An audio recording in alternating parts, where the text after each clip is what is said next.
Έχετε αναρωτηθεί ποτέ πώς αποθηκεύονται οι φωτογραφίες, τα βίντεο και τα αρχεία στον υπολογιστή σας? Όλα ξεκινούν από τα bits και τα bytes. Και όταν μιλάμε για bits και bytes, δεν εννοούμε παραλία και δαγκωματιές. Τι είναι όμως το bit και το byte?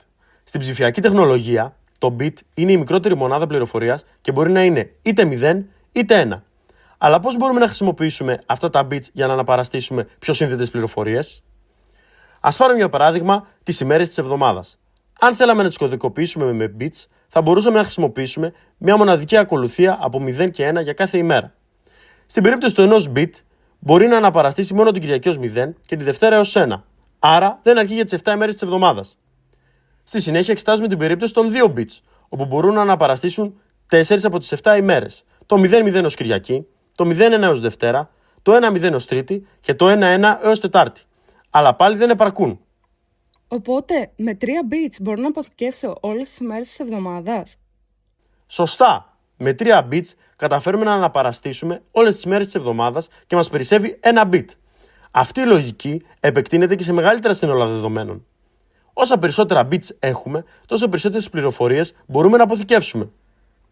Άρα, οι υπολογιστές χρησιμοποιούν bits για να κωδικοποιήσουν οτιδήποτε, από γράμματα και αριθμούς μέχρι εικόνες και ήχο. Ακριβώς! Τα bits είναι το θεμέλιο του ψηφιακού κόσμου που χρησιμοποιούμε καθημερινά. 8 bits μαζί σχηματίζουν ένα byte. Για να καταλάβουμε καλύτερα τη σημασία των bytes, ας δούμε πώς αποθηκεύονται τα δεδομένα στον υπολογιστή μας. Ένα byte αποθηκεύει ένα χαρακτήρα όπως το γράμμα α. Ένα kilobyte αποθηκεύει ένα μικρό αρχείο κειμένου. Ένα megabyte είναι αρκετό για να αποθηκεύσεις μια εικόνα υψηλής ανάλυσης. Ένα gigabyte είναι αρκετό για μια ταινία μικρού μήκους. Ένα terabyte μπορεί να αποθηκεύσει χιλιάδες βιβλία ή εκατοντάδες ώρες βίντεο. Άρα, ένα βιβλίο 500 σελίδων μπορεί να έχει μέγεθος περίπου 1 MB, ενώ μια φωτογραφία από το κινητό μου μπορεί να είναι 5 MB. Ακριβώς! Οι υπολογιστές χρησιμοποιούν αυτά τα μεγέθη για να αποθηκεύσουν και να διαχειρίζονται δεδομένα. Για παράδειγμα, ένας σκληρός δίσκος 500 GB μπορεί να αποθηκεύσει περίπου 250.000 φωτογραφίες των 2 MB. Είτε αποθηκεύσουμε ένα αρχείο σε ένα USB stick, είτε σε ένα εξωτερικό σκληρό δίσκο, όλα τα δεδομένα μας είναι φτιαγμένα από bits και bytes. Δηλαδή, όλος ο ψηφιακός κόσμος γύρω μας βασίζεται σε αυτά τα μικροσκοπικά bits. Ακριβώς! Την επόμενη φορά που θα κατεβάσουμε ένα αρχείο ή θα δούμε ένα βίντεο, θα γνωρίζουμε ότι πίσω από κάθε εικόνα, γράμμα ή ήχο, κρύβονται απλά 0 και 1.